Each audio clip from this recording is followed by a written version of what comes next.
Huli sa CCTV ang pagbaligtad ng isang SUV sa South Luzon Expressway. Buti na lang at walang lubhang na sugatan sa aksidente. Balitang hatid ni Love Anyover.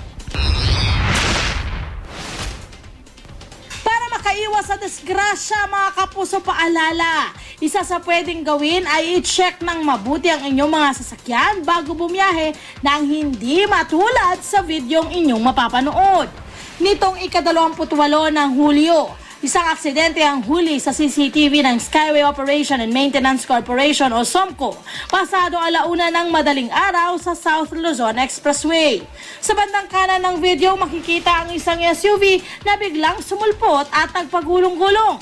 Dahil sa insidente, nagtamo ng mga gasgasang nasabing SUV at maging ang mga sakay nito. Wala namang malubhang nasugatan sa mga sakay.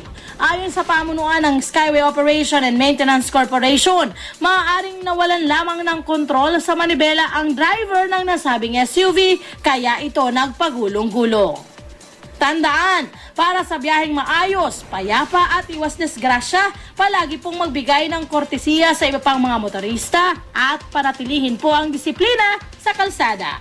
Love Anyover, GMA News.